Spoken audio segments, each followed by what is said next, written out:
we interrupt our program to bring you this important message.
Good evening, everybody. Welcome to another edition of Vikings Uncensored. Late night on Friday. Actually, it's Saturday. It's Saturday. The week has been all mixed up. I don't know. Norrisfius, good evening. Doc Proto checking in from a date night with his wife. Talk about dedication there. Good evening, everybody. We have reached. Are we going to make it through the show? I don't know. I can't talk tonight. I think I probably froze myself. I was re-roofing a pole shed this afternoon, so bear with me a little bit. Dave, good evening. Disgusting Act, good evening. We have reached the final game of the 3-game road trip, starting off in Jacksonville, last week in Tennessee. This week, the Vikings travel to Soldier Field to take on the Chicago Bears in the first of 2 matchups for the year. The Bears, reeling, have lost 4 straight. The Vikings have won 3 straight.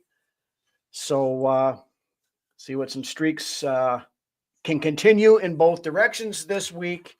Before we get to the Chicago Bears preview, there are a couple news items we want to hit, and then we'll give Brunswick his last word on the Titans game and then roll into our normal stuff. So with that, let's get rolling, shall we?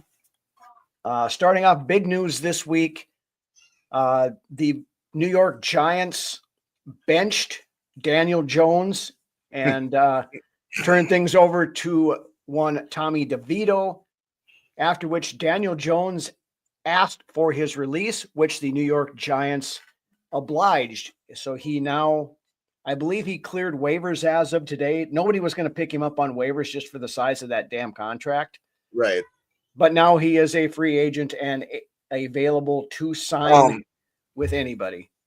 This news is, I mean, as a fan of the league, this should have happened 2 years ago, before they even signed him to the way he played himself into the extension was brilliant. It was brilliant, it was an idiotic thing as far as the Giants go, but the way that Jones worked that out and everything. But the dude is what he is. It took him 6 years. He worked himself into that contract because of the 2 games he played against Minnesota and Ed Donatell's defense. Right. Exactly. The way he was able to finagle his way into that extension, and then it was like fool's gold, but But even at that point, by the time that we played Daniel Jones at the end of the season to get into the playoffs and then play him again that next week, I as a fan had already figured him out. As far as a quarterback goes, he's never been any good. Exactly. Yes. When they drafted him up, he was a 6th overall pick or something like that. I'm like, what the hell are the Giants doing at that point in time? But yes, Norrisfius. That's probably better term for it right there, Norrisfius. Absolutely. We all seen this coming as Nympha, fans good evening. Years ago.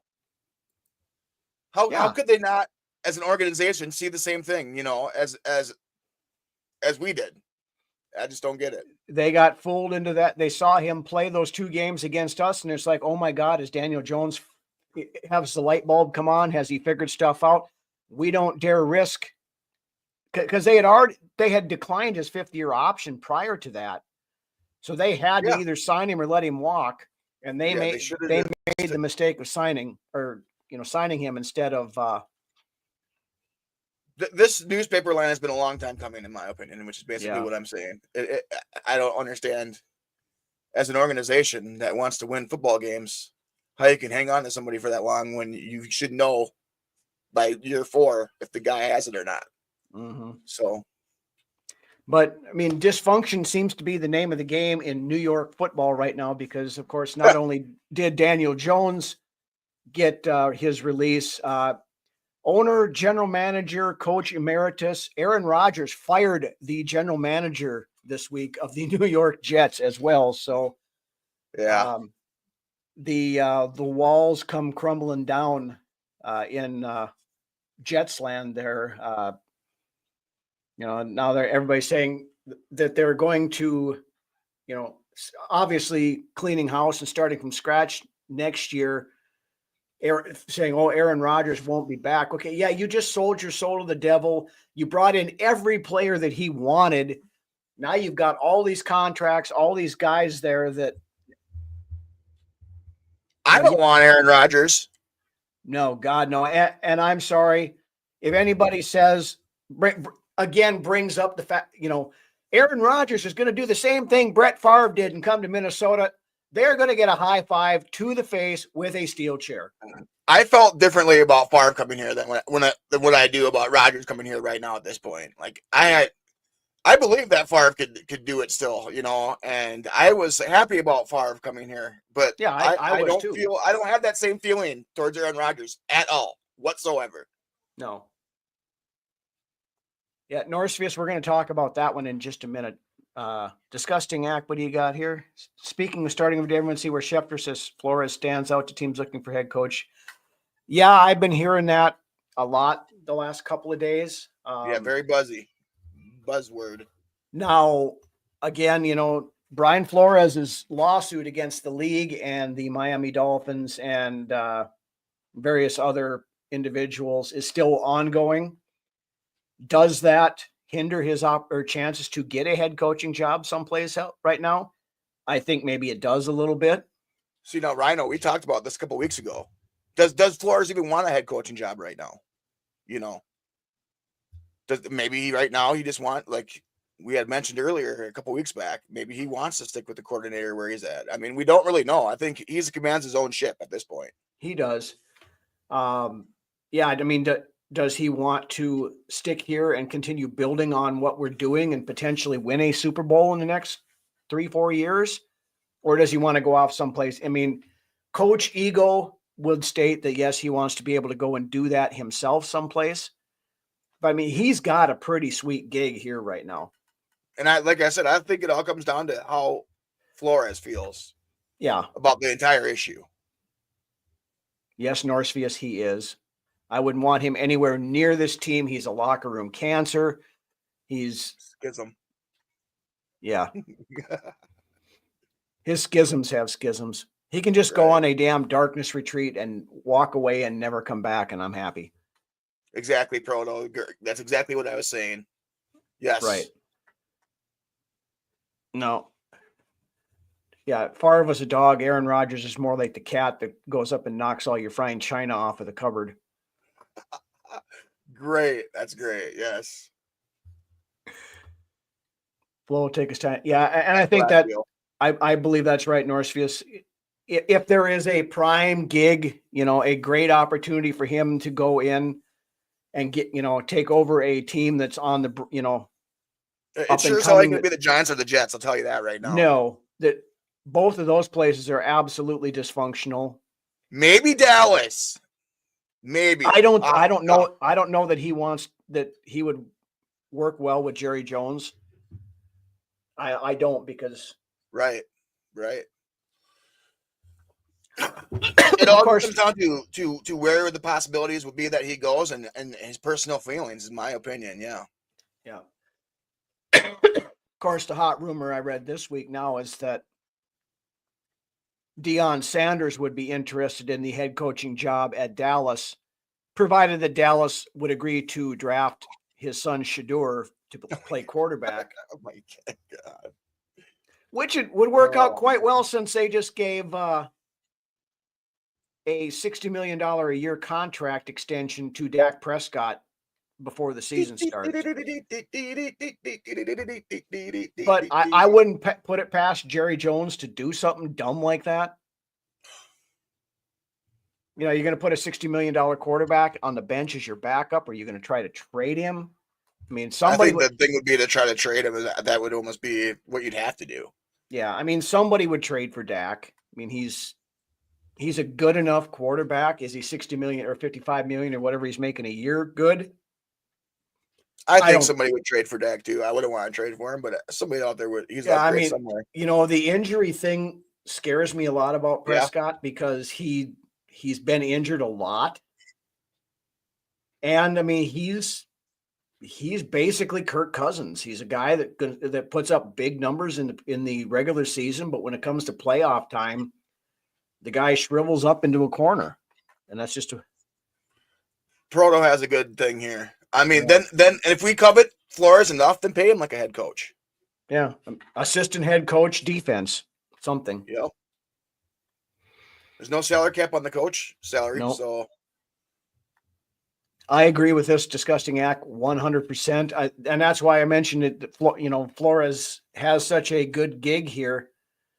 I think we have to wait till the season ends before we can actually say this, because we've seen this defense 80% of the time it's been great, but there's that 20 to 30% of the time where it has not looked good at all, and we've seen that twice this season. Yeah, but I mean, not knocking Flores at all, but there's no small coincidence on that. That was the 2 games that Blake Cashman didn't play either. And I'm not saying Blake Cashman is the straw that stirs the drink on this defense, but he is a big part of this defense. And I think we got punched in the mouth really hard by Detroit, and then it just spilled over into to Los Angeles. Yeah. For the most part, Vic Fangio's DC made more money than a lot of new. Yeah, he did. You know, but the thing of it is now the Fangio defense is not the hot thing anymore. It's kind of run its course. It seems like a lot of places anyway. The thing isn't Fangio in with the Eagles now or something, or where's he at? Yeah, I don't know at this point. I know, but I know we had tried to get him before we got Donatel, but then we couldn't reel him in. We couldn't get him, so we got his lackey instead. And yeah. When you order Vic Fangio off a Wish, you get Ed Donatel.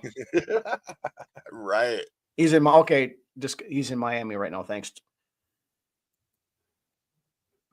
I thought he was in Philly, but either way, where it doesn't matter. But right. You know, at the end of the day, we'll know at the end of the season what Flores wants to do, and we'll go. We still have a whole half a season left. Yeah, I mean, we're going into week 12. We have, 7 more games to play yet, so we will. We'll worry about that when it gets down to that point. And, he's here for the rest of the year. He's not going anywhere until, I still have my eyes on just letting the season play out as well, because we've seen the wheels fall off at the end of last year. Right.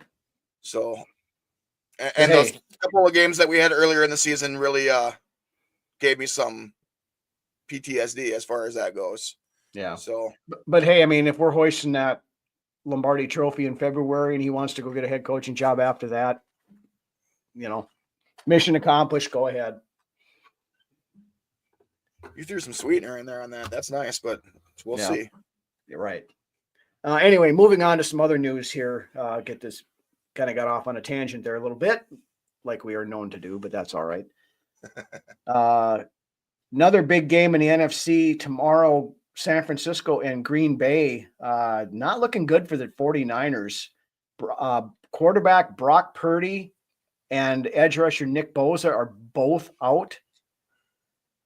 And left tackle Trent Williams is questionable. So they have Brandon Allen starting at quarterback tomorrow. So what could have been a game to, maybe do us a solid by knocking off the Packers, now it does not look like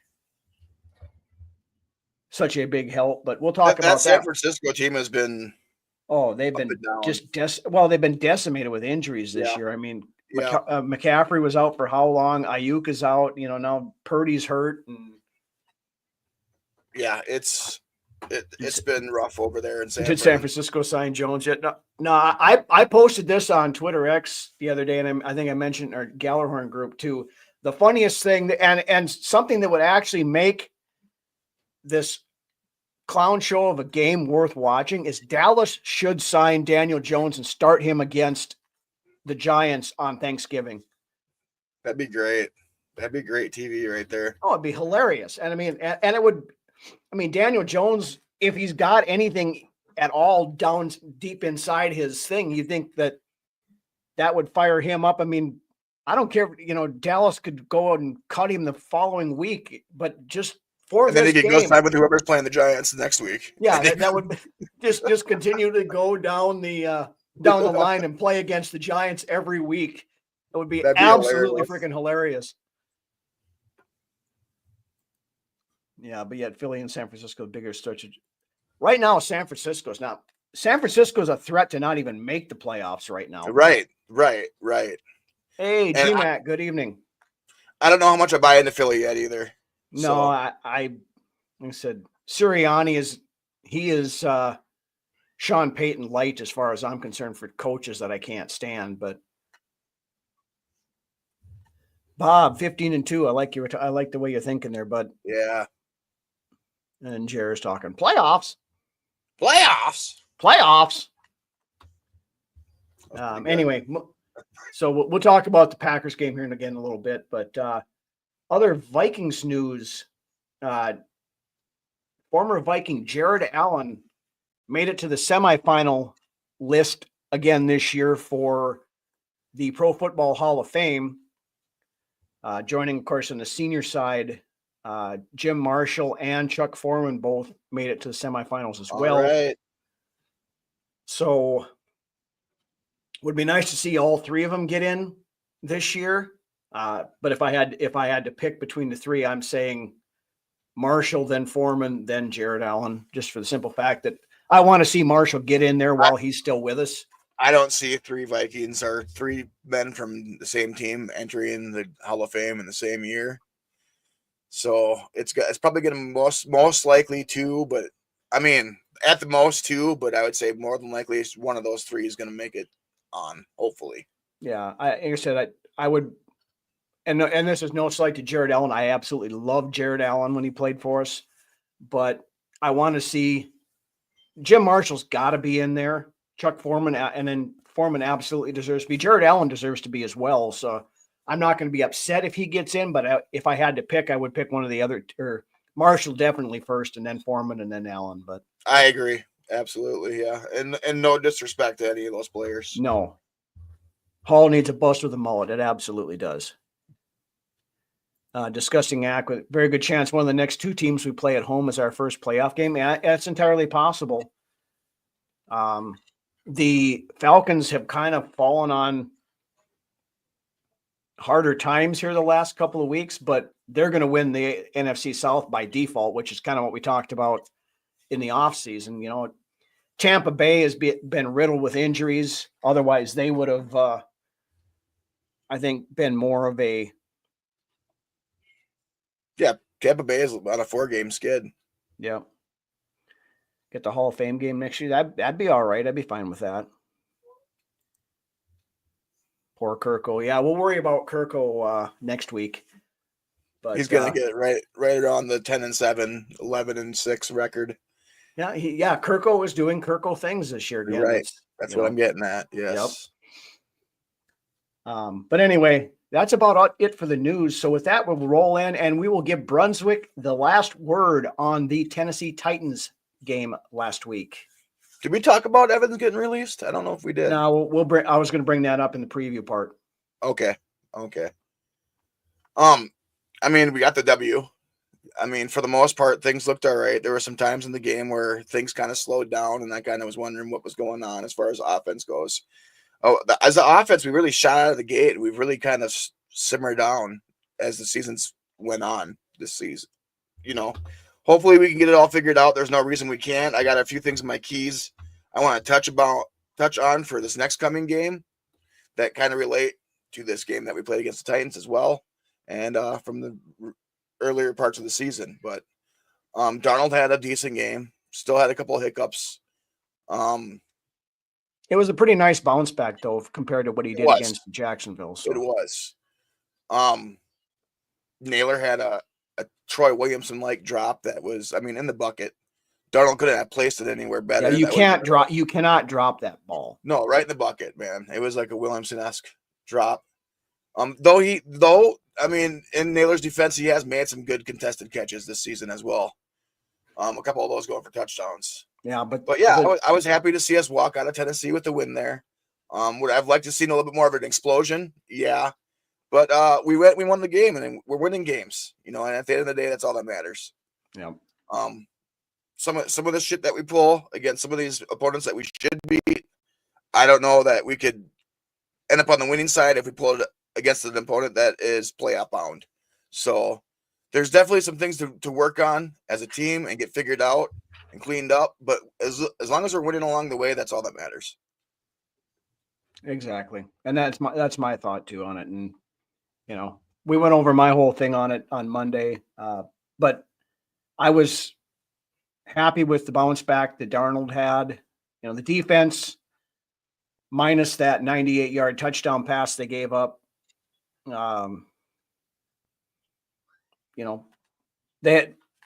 Tennessee had multiple opportunities though. And they shot themselves in the foot. Yeah, the refs really helped us out in Tennessee too. But you know what? I don't know if you mentioned this on rants. I'm not going to bitch about the refs helping us out because there's been numerous times this season where they fucked us over. So, so it just things kind of even out over the long run. And we've talked about it throughout the season. And just in general, the refereeing's been bad this season, and it needs to get better, and things need to get done to make it better. Yep. So Sarah is bringing some stuff here that we probably should talk about. Yeah, I was actually reading that on the side too as it was scrolling by. Yeah. So if unless you got anything else to talk about with the Titan stuff, we'll roll right into that. No, I'm just happy that we walked out of Tennessee with a W. Basically, my overall thing is that there's still things that we need to clean up. We walked out with the win. Darnold had a decent game, but there's still a lot of things that we can work on. Yeah. Summarize. So it was nice to see the defense get after the quarterback the way they did as well. Yeah. So speaking of getting after the quarterback, that'll roll us right into the next thing here. Sarah comes rolling in hot with the big news here, saying Caleb Williams has Brian Flores' defense figured out. I don't think as a player you want to actually spout that out at somebody like Brian Flores that you're going to be playing tomorrow. Especially somebody like Caleb Williams who can't figure his own defense out. Exactly. Can't figure out his own scout defense. No. I mean, the guy, I don't think he threw a touchdown pass in the month of November so far, I don't think. Unless he did last week against the Packers, but I don't recall. I don't either because I didn't watch the game because it was on the same time as ours, but yeah, Caleb Williams, I don't. We've spoke our opinion on this kid numerous times, as have many other podcasts. Yeah, but talking about it, everybody was going to give Caleb Williams a freaking gold jacket. During halftime of the first game. I mean, I've looked all over the of all the shows I've watched, especially like the national media and stuff like that. The people who were most right about Caleb Williams up to this point are the two guys on the screen that you're watching right now. Right. Yeah. We talked about this, that, how Caleb Williams is superbly talented and he shows flashes of that. The talent is there. There's no doubt about it. It is, but he all year. But he also has the highest bust potential of any quarterback in this draft class, and he shows that a lot. He's the Kanye West of the NFL right now, Yeah. as far as the Eagles go. Always love when Sarah joins the show because she brings these great comments like this. Caleb's going to throw his first touchdown in 5 games tomorrow, and it's going to be to Andrew Van Ginkel. It's about time for another Gink pick 6. Yeah, we've been asking for it. Yeah. Hasn't played against Flo, so the drugs must be good in Chicago. Oh, yeah. Love it. So you can't figure out what color nail polish he's going to wear. Norrisvius, I'm not going to post that one, but sunny, good evening. But anyway, we'll talk about roll a little bit more with Caleb here in a minute. But the big news came out today for the Vikings with the injury report and everything else. The Vikings waived cornerback Caleb Evans. So one of the 2 remaining players from the 2022 draft now gone. I mean, he's been a ghost all year, really. At what? Yeah. I think he had a big penalty at one special teams play. So, I mean, he was relegated to special teams play. I don't think he's seen the field on defense hardly at all this year. And, every time we see him on defense, he's making stupid penalties, or he runs into somebody, or he causes a muff, or. It's unfortunate. I was hoping he would pan out. I was a big fan of him coming in. He was very pro Vikings. A lot of people that come into your team, they are. But I mean, he was really happy to be here. It felt like, and he just didn't pan out, and it's unfortunate. Yeah, bring in Dexter. Yeah, trade deadline's gone, Jer. Otherwise, yeah, that would be great. But no, but to fill the roster spot vacated by the release of Caleb Evans, tight end Nick Muse was activated off of the that's the big move. The injured reserve. No injury designation. He will be active and play on Sunday because Josh Oliver has been ruled out, which is a major blow because Josh Oliver has been having one hell of a season. Yes, he has. And it seemed like he's gotten better even since TJ Hawkinson came back. But you know what? My guy Nick Muse is playing this weekend. Yep. Lance's tight end crush is back, ladies and gentlemen. Gabe Murphy. A lot of people thought that could be the spot, but Murphy also been ruled out for Sunday. He's still on the got the 21-day window. My thought with Gabe Murphy is they're going to do kind of what they did with TJ Hawkinson and Dalton Reisner's let him just cruise through that 21-day window, and they'll activate him right before if they don't plan on him seeing many snaps this season, I could see him just letting him stay on IR too until the end of the year. Yeah, but I mean, he's been. If they were going to do that, I don't think they would have opened his window. Right. And he practiced in full on Friday, so he's good to go. I'm interested to see the kid hit the field. I mean, we have yet to see him take a snap. So, yeah, I mean the.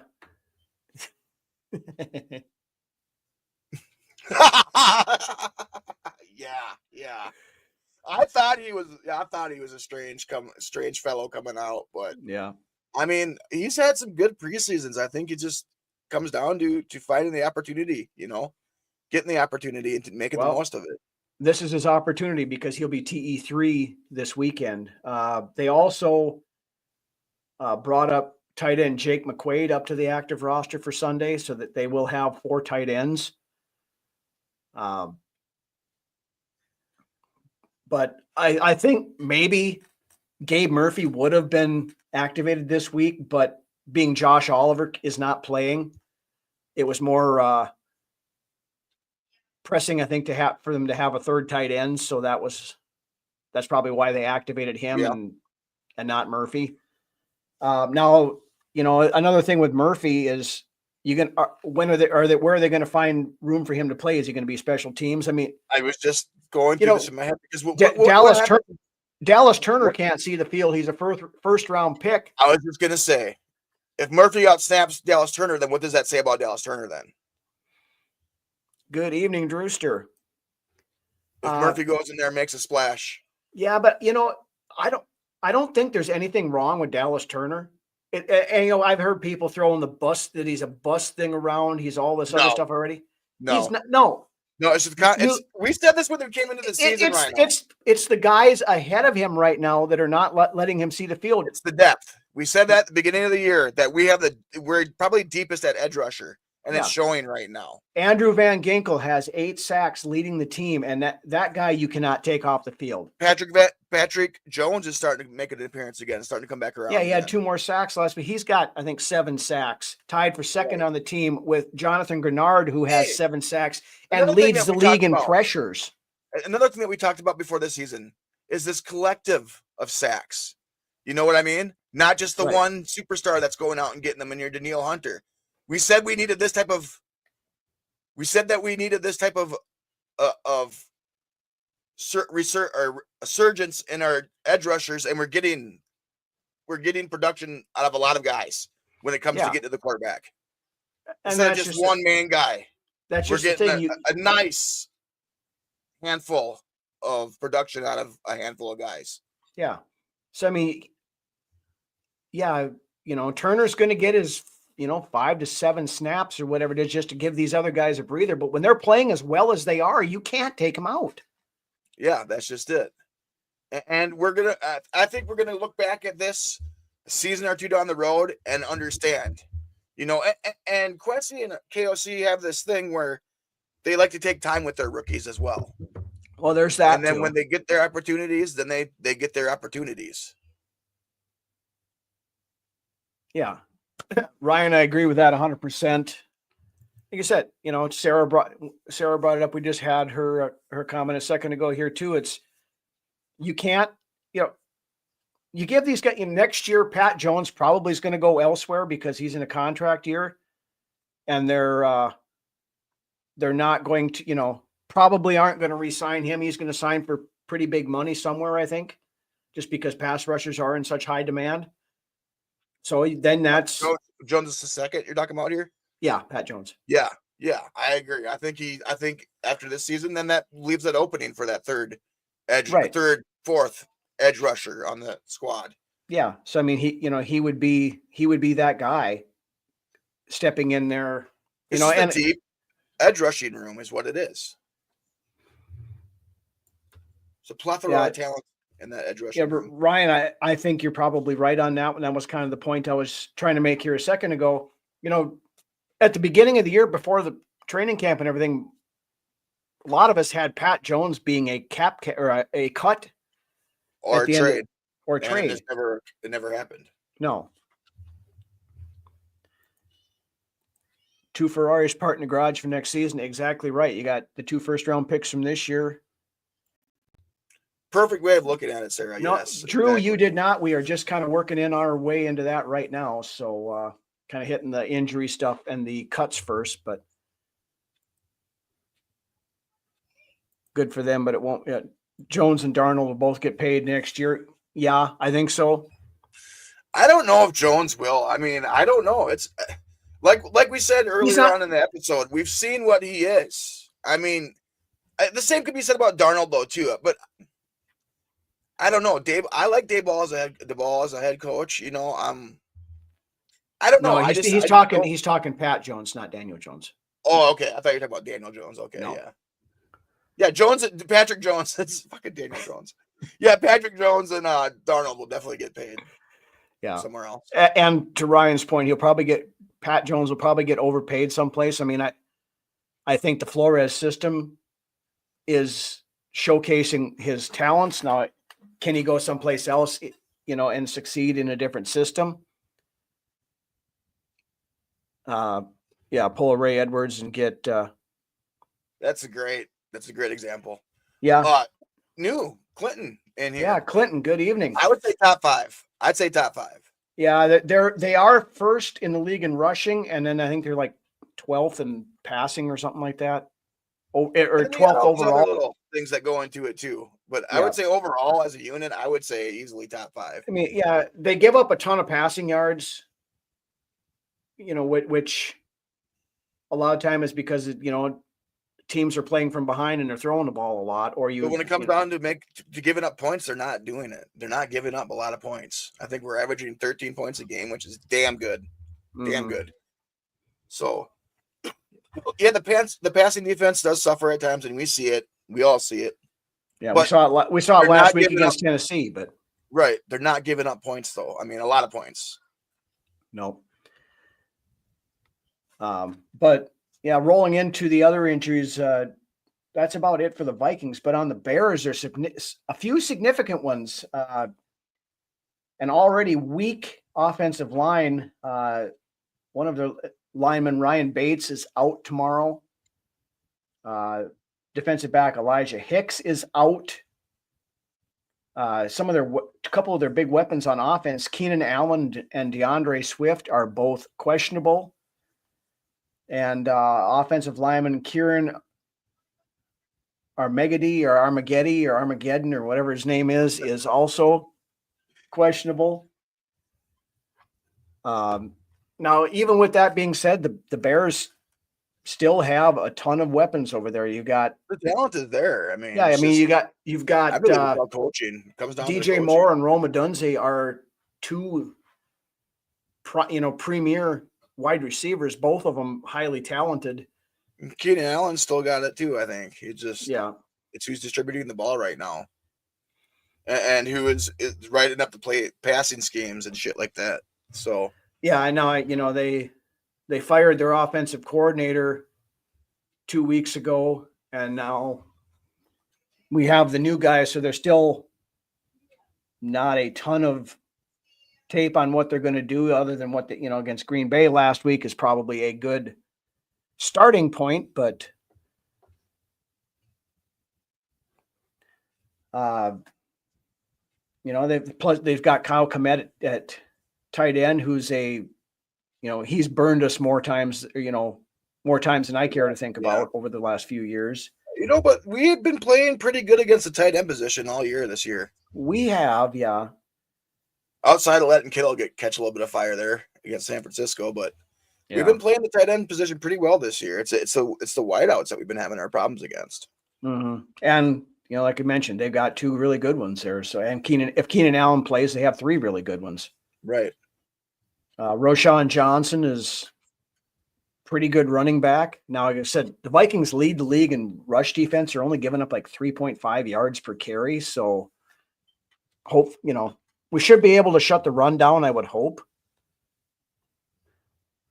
Won't matter what their game plan is. Flows. Yeah, I think that's going to be the case. They're gonna go after Caleb Williams because he has shown you get in his face, you start hitting him. He's going to start trying to do his highlight reel type stuff and end up with a 27-yard sack. I seen this play where he took a sack and he laid there and he's waiting for one of his teammates to help him up off the fucking ground. Nobody did, yeah. And nobody did, and it ended up being a player from the other team picking up Caleb Williams off the ground and tapped him on the helmet and then walked off. But I was like, holy shit! What does that say about your teammates? Yeah, well, you talked about schisms earlier in the show. There's rumored to be a schism going on in Chicago where there were supposedly some veteran players who wanted to bench Caleb Williams and bring in Badgett to be the quarterback. Yeah, I mean, I thought it was hilarious when I see him get sacked and he's like looking to see if anybody's going to help him up off the ground, and nobody came around, and then ended up being another player from the other team. Right. Yeah, Bob, I think it is the Monday night game against Chicago. It is. Yes. Drew, weather 53 degrees tomorrow, mostly cloudy. So perfect game weather in Chicago, especially for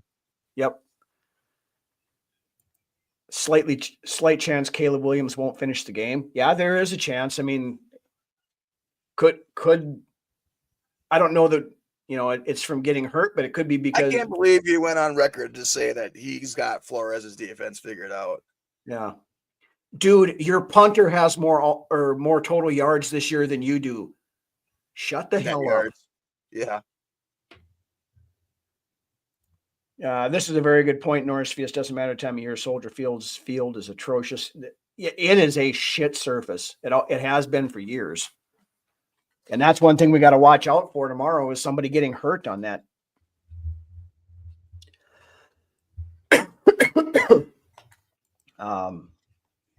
But, I think Flores is going to probably blitz him early. So, what, though? Our defensive line has been getting home the last couple of weeks. It's a 4-man rush. Yeah, so and if you can get to Caleb without blitzing, it's all the better. But, I mean, his QBR isn't much different between whether he's blitzed or not. I think it's 81.7 versus a blitz and 82.5 versus no blitz. So, it's not, there's not, we've seen it a couple of weeks here, where one guy is significantly better against one or the other. Caleb's not that great against either one of them. So I think they're going to go out there and they're going to, they'll shut down Roshan Johnson and DeAndre Swift if he plays. And they're going to make Caleb Williams try to beat him. I'll look for Swift to play. Yeah, I guess with the stuff I was reading today, I didn't get much of a thought one way or the other where he's going to go, but I would lean towards him playing probably, but ran the ball. This run D needs to keep shutting down a run and make it. Yeah, that was a point I was getting to. Disgusting act is you got to make. What I've seen in this run defense all season, and the stats show it. I mean, especially the tackles for losses. I don't know the number for as a whole as a team, but I imagine it has to be leading the league at least, or up towards the top. Yeah. Good little tasty tidbit here from our buddy Drew. Only the Browns have taken more sacks this year than the Bears. Yeah, so I mean, the Vikings are leading, or they're not leading in sacks. I think they're third in the league in sacks. We're up there. We're up in the top 3-4 anyway. But yeah, they should get after Caleb Williams, and they should be able to make hay. Grenard, Van Ginkel should be able to have their lunch in the backfield, I would think. We had the call earlier of Sarah put up there about Caleb's first touchdown pass in 5 games to Andrew Van Ginkel. Very possible. He hasn't turned the ball over a lot interception wise, I guess, the last few weeks either, but he'll throw up a dud though. He will. And that's the thing. He'll do those, running around in circles and back and forth and then turn around and try to hail it down the field. And you got stuff like that. You're going to have guys like Harrison Smith, Josh Metellus, Cam Bynum sitting back there ready to grab those. We are leading the league in interceptions, by the way. We are, yeah. And, Byron Murphy, who had interceptions 4 weeks in a row, did not have one last week, but I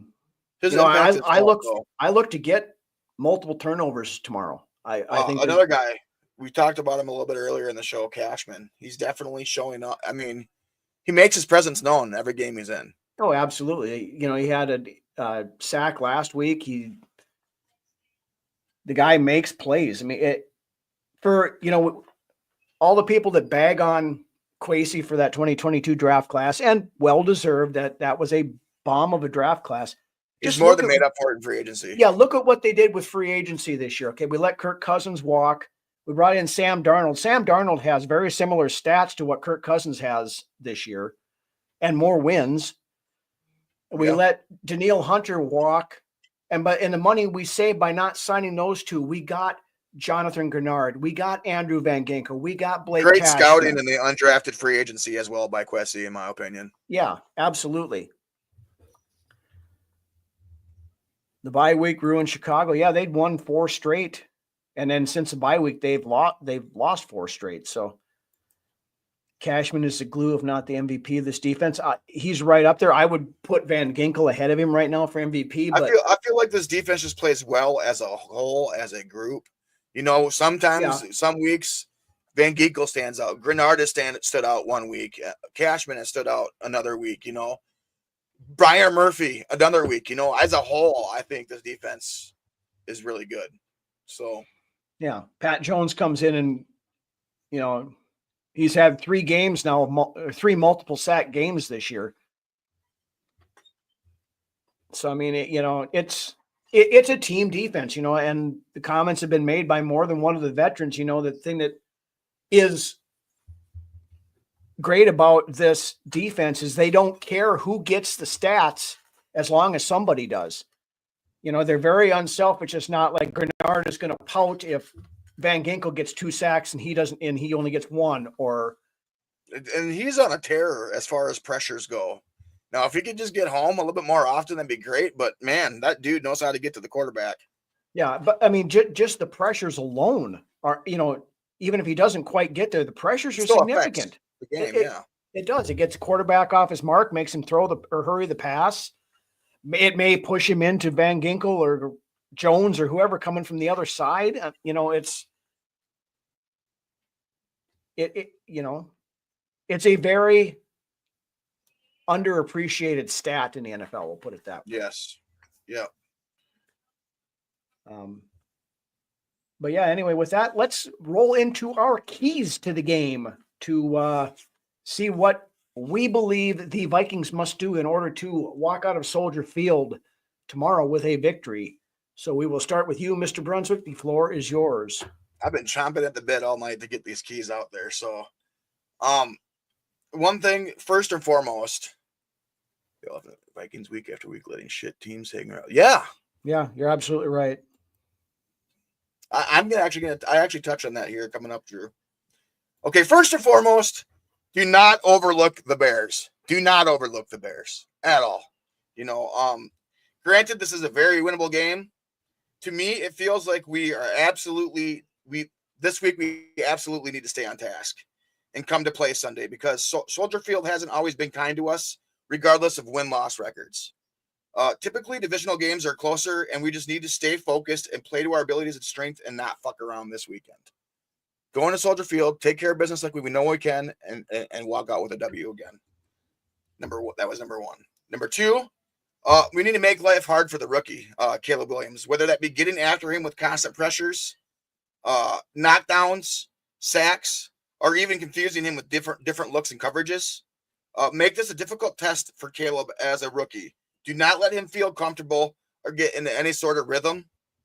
Defensive line, keep getting those hands up in the air. Even if you don't get to Caleb, you have knocked down a few passes this season, especially earlier on in the year. Keep getting those hands up. Like I said, that was something I've seen more earlier in the season that I haven't really seen as the season's progressed. But those defensive linemen getting those hands up and knocking down some balls. Mm-hmm. Number 3, that Chicago defense is very difficult to play against, and they have been what's been keeping this team in games in Chicago. We need to come out on offense and be physical in response to Drew's finesse comment. Take what they are giving us and finish drives. Once you get into scoring range, it needs to become a priority to make sure you don't leave points off the board, which we have been doing week in and week out this year. If you get into scoring or field goal range, make sure you walk away with points on the board. That was my 3rd key. Number 4, well, I've said it every week, and at this point, I think unfortunately it is glaringly just what it is. The offensive line needs to play more physical. Outside of Brian O'Neill at right tackle, this offensive line continues to get bullied throughout games, leading to breakdowns in both the run and pass game. The interior of this offensive line, in particular, very well may play a big part in dictating just how far this team goes down the stretch this year. Keep Sam clean and open up some damn running lanes for our running backs. And number 5, my last key to taking this game. This all kind of ties into this last one, and it's been my 5th key. It's been my 5th key in and week out, and that is to play a clean game as far as turnovers go and penalties go. As much as what I said about the offensive line in my last key, this also plays a big part in just how far this team can go. Quit turning the fucking football over every fucking week. Like, yes, I understand turnovers happen in this league, but it's when those turnovers become routine and you get used to seeing them at fucking head scratching intervals, it's when it becomes a problem. Like I said, yeah, turnovers are going to happen every once in a while. But damn it, I can't even tell you when the last game was we played where we didn't have a turnover. So, with that being said, those are my 5 keys to victory this week. Yeah, and you and I are lockstep on a lot of this stuff when it comes to the what needs to be done here. My first key: run the damn ball. The Bears give up averaging on 131 yards on the ground per week. Aaron Jones, I know he's been hurt. I think that it's been affecting him a lot more than what he's been letting on. Got to get him going. If you can't get him going, then you got to, get Akers or whoever, but somebody's got to be running the damn ball. And to Drew's point here a minute ago about where the play action has been, the reason the play action has been non-existent is because we haven't been able to run the ball the last 3-4 games. And, play action is predicated off a successful running game. If you can't run the ball, they're not going to respect the play action. Drew's got a good point there. I pop up about talking about my good points. That's not why I want to pop it up, but what he says afterwards. The number 1 red zone defense. Yeah. That spells we better have our shit together because most of our interceptions and turnovers have came in the fucking red zone, our scoring position. So thanks, Bob. We appreciate that. Yeah, Norris Swift is on the injury report, questionable for tomorrow. But we'll see. We'll see what happens with him. But so yeah, number 1 key: get the running game going, and then off of that, you can run your play action and things like that, which open up the pass. Number 2, hit Caleb early and often. Get him off his marks. Get him flustered. We know he does not respond to adversity very well. I mean, you look back at these last 3 or 4 games he's had through the first 3 quarters, the guy has 70, 90, 110 yards passing through 3 quarters. And in the 4th quarter, he'll have 1 good drive that makes his stats look a whole lot better than what they should. But the thing of it is, the Bears defense has been keeping him in games to a point where, that 1 drive is close to making a difference. So get Caleb, off his mark, get him flustered, sack him, get some interceptions, get some strip sack fumbles, something, that you get him. Going off what you said right there, our offense, I think right now is averaging somewhere around 20 points a game. We need to be getting that shit up closer to 30 points. Mm-hmm. Because that's why teams are hanging around. Right. We get to 20 points and then we just start letting fuckers hang around. And we can't be doing that. We just need to keep pouring it on. Yeah, absolutely. And that's, it kind of rolls into my next point. The Bears defense is very good. You have to contain Montez Sweat. He's the guy that can wreck it off the end. But take what the defense is going to give you. It seems easy, but take those easy throws. You don't have to force it down the field on every play. If Hawkinson's coming open across the middle for a 5-6 yard gain, take that throw. As long as it's not 3rd and 7. Right. But I mean, on the early downs, you don't have to, we don't have to throw it downfield at Justin Jefferson on every play. Now, that being said, they did a better job. Jalen Johnson is probably going to try to play one-on-one with Justin Jefferson. And we've seen time and time again, when guys try to play Jefferson one-on-one, that's when JJ is usually in for a big game. I think Darnold spread the ball around very well last week as well. He did. And that was a big step from, the week before in Jacksonville. But so, if they're trying to single cover Jefferson with Johnson, that's going to, make coverage a little bit tighter on Addison or Naylor if he can catch the damn ball. Or, but you got Hawkinson going across the middle. You're going to have Johnny Munt in there as your number 2 tight end this week. Nick Muse probably will get some run. Woo! Lance is happy about that, but don't make. I guess my biggest thing is don't make things harder on yourself than you need to. Take the easy stuff. Don't try to get too cute. The one thing I did like against Tennessee is when we had those short yardage 3rd and shorts, 4th and shorts, they were picking them up with Sam Darnold doing quarterback sneaks. They weren't, spreading them out 5 wide and putting Sam back in the shotgun like we tend to do a lot. So, keep it, I guess, from lack of a better term on my second thing, keep it simple. Northeast has a good comment here on the side, and I'm sorry to interrupt you here, but that's a big thing, Northeast. That they're slow developing, and Sam sits there too long. And when Sam sits there too long, that's when he tends to run into problems. I mean, I would love to see some fucking quick slants. Slants. Where are they? Yeah, we haven't. I can't remember the last time we had a quick slant.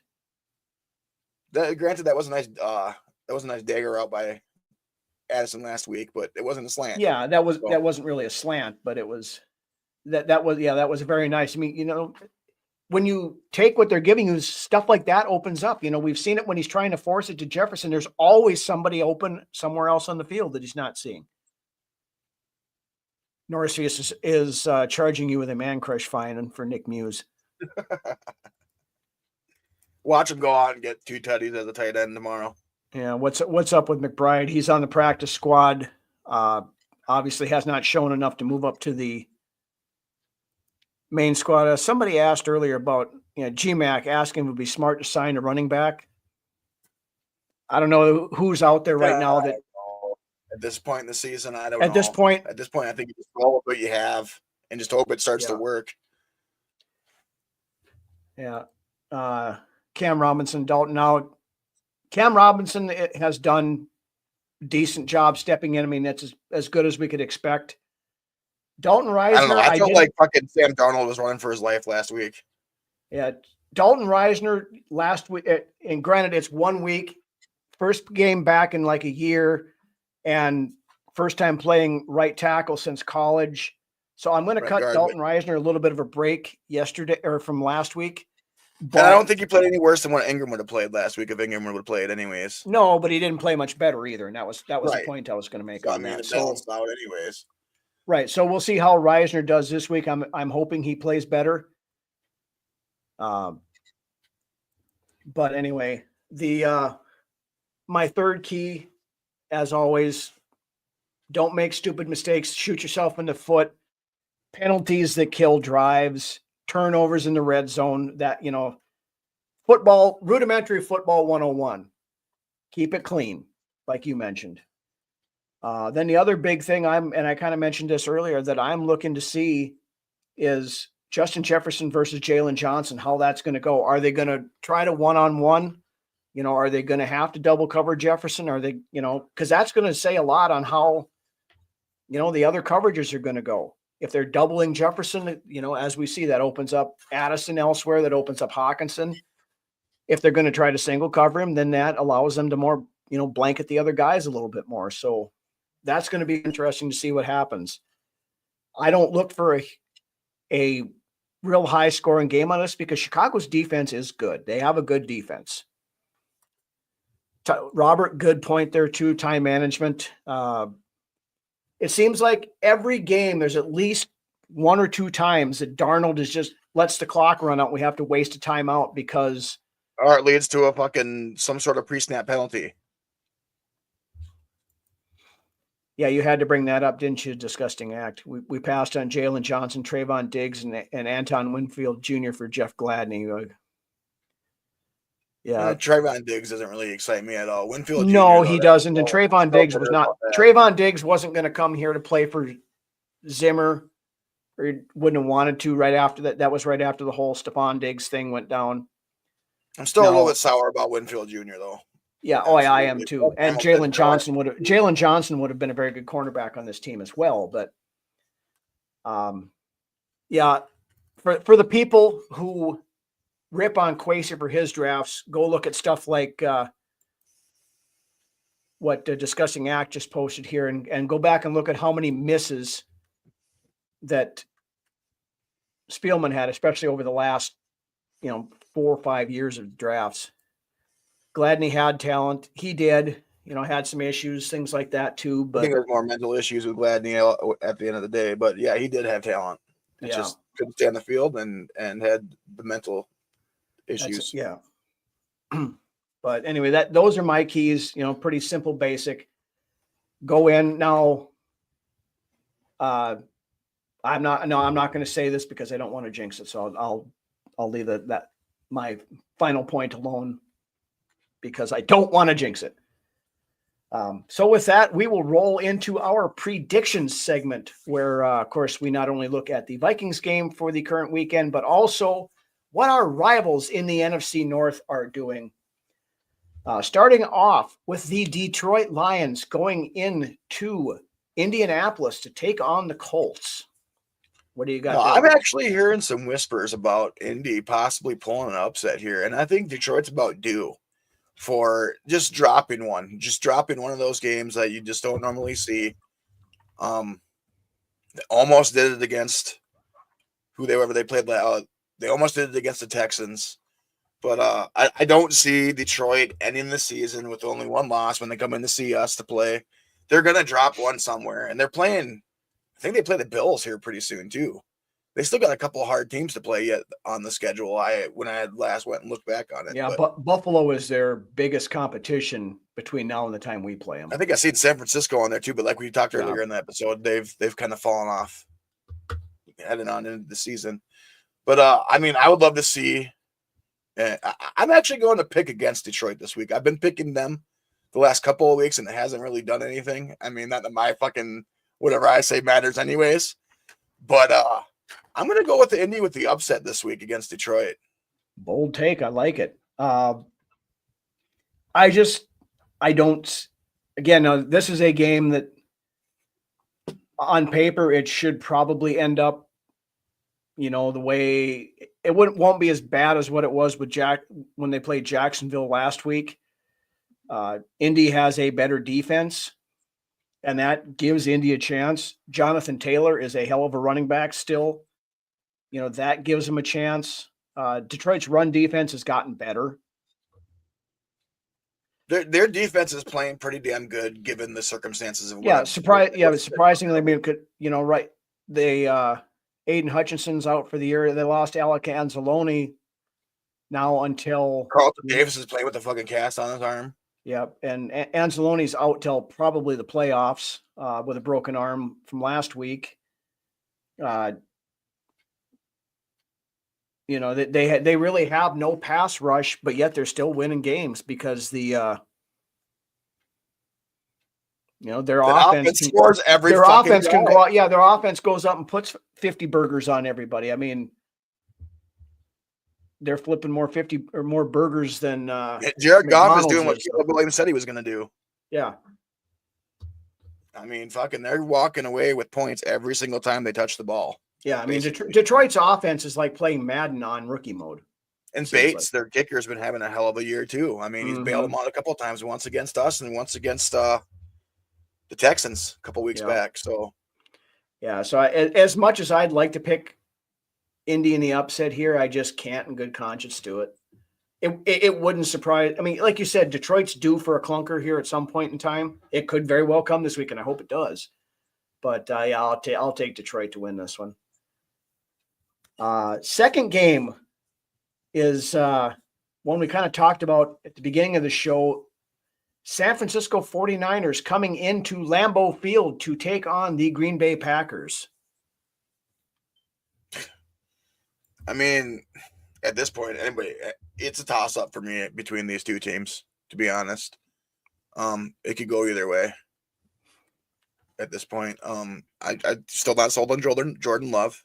I mean, I don't think you are. I don't think anybody is outside of maybe Green Bay fans. I don't know that Green Bay is either. I mean, the guy's leading the league in turnovers right now. So right, and that says a lot, man. So, I think it's a toss-up, even with Purdy out and Bosa out. That San Francisco team does have good depth. They could still win games without some of their good players. Is it in Green Bay or is it in San Francisco? It's in Green Bay, yeah.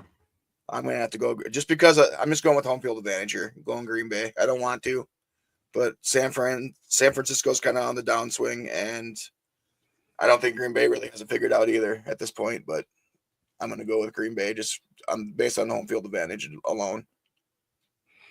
Yeah, I mean, with Brock Purdy and Nick Bosa and everybody, I would give San Francisco a very good chance. San Francisco has been Green Bay's kryptonite over the last several years.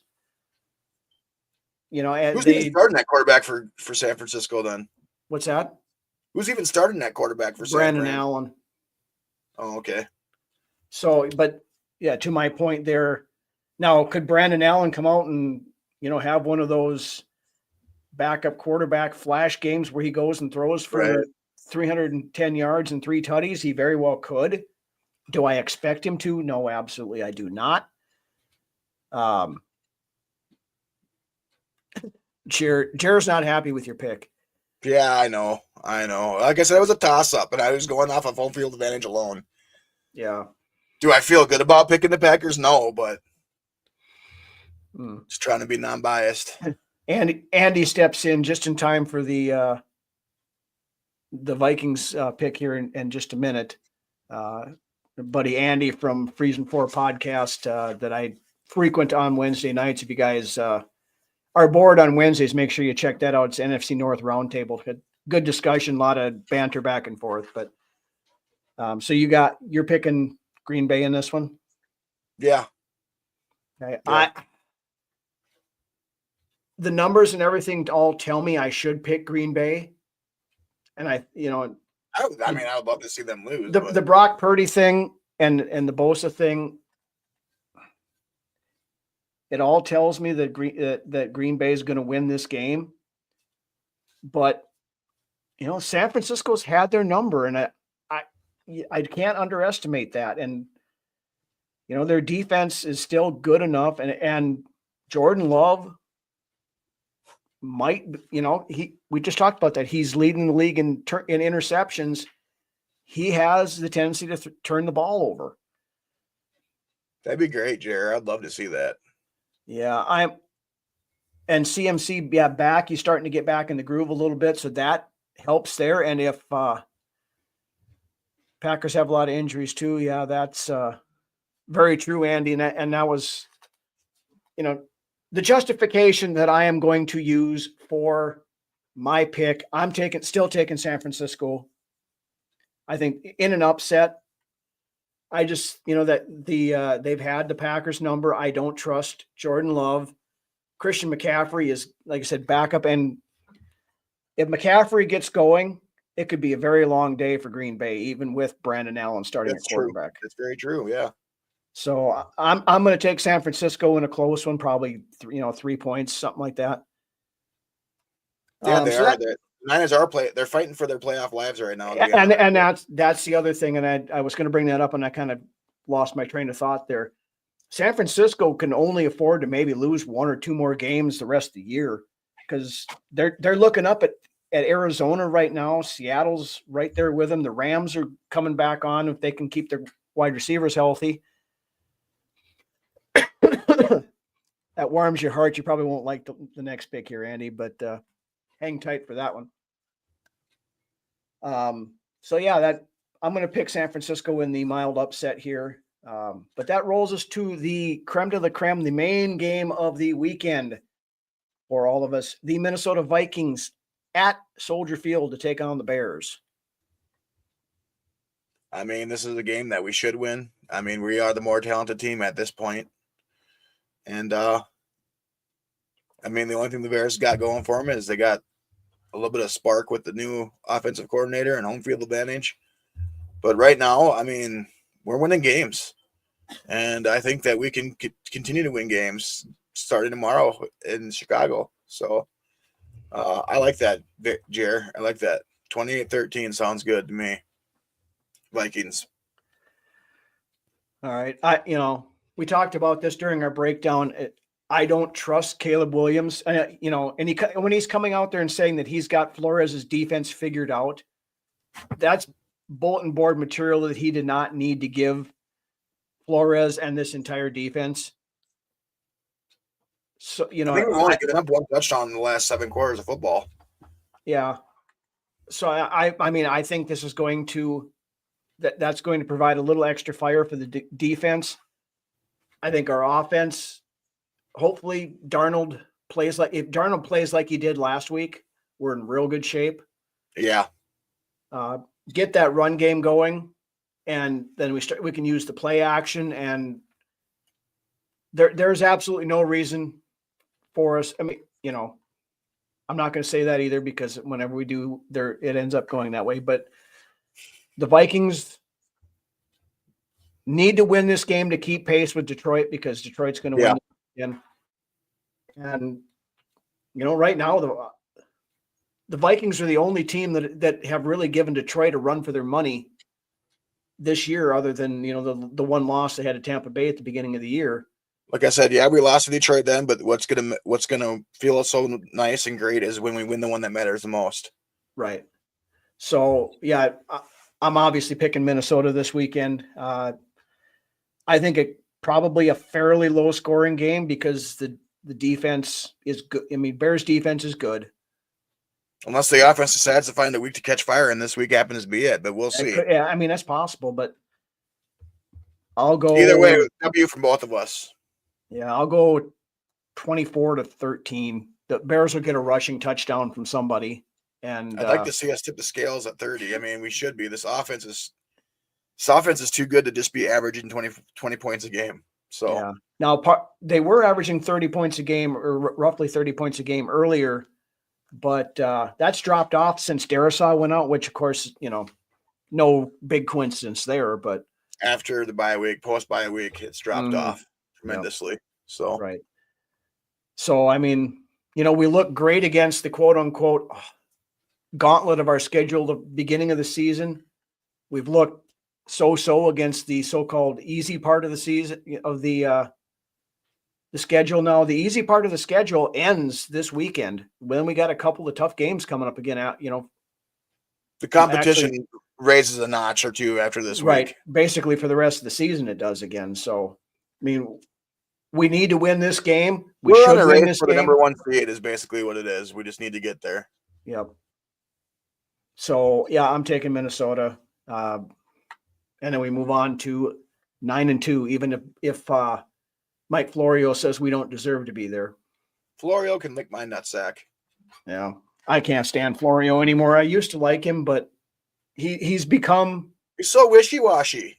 Well, he tries so hard to hide his, the fact that he's supposed to be a Vikings fan, that he goes out there and makes these stupid ass, he tried to run Justin Jefferson out of town. He tried to will the Matt Stafford trade into existence. He's trying, the Florio. There's been numerous times in our episodes where shut up about his shit. Right. Yeah, stupid shit. Jefferson's getting traded. Yeah, the fuck he is. So anyway, with that, we've been going on for like an hour and 15 minutes. This happens every time. I told Brunswick could be, that we were thinking of probably a 40-minute episode, and it ends up going over an hour. So we're in an hour 13. Want to thank everybody for joining us here Friday night, late night show for your unofficial pregame show for the Minnesota Vikings versus the Chicago Bears. Shout out to all you guys out there in the chat. As always, great conversation, great topics, great comments. You guys are leaving. Well, it doesn't better late than never. We appreciate you stopping by. If you haven't done so, make sure you hit that like button, hit the subscribe button on YouTube, follow us on Facebook, Twitter, X, all that stuff. I'll be posting comments during the game tomorrow on Twitter, so make sure you check those out as long with it. And Rhino's Rants Monday night, where we will hopefully be talking about a decisive victory by the Minnesota Vikings over the Bears tomorrow. So with that, shout out to the Filipino fan club also. Almost forgot them, and I would never hear the end of it if I did. So we'll make sure we get that one in there. And thank you again, everybody, for joining us. Why don't you take us home, Lance? I'm not going to keep you guys for too long. We're already running late tonight. Let's go on to Chicago tomorrow. Take care of business. Come out with that W. and we can talk about our upcoming gauntlet of games next week on the same. I think we're going to go 9:30 next week. Saturday? Yeah, 9:30 on Saturday right now anyway. So that All righty. we'll have another late night show for you guys then. Yeah, we'll see y'all next week. Millie, Aubrey, if you're out there watching, Dad loves and misses you. Skull. Have a good week, everybody.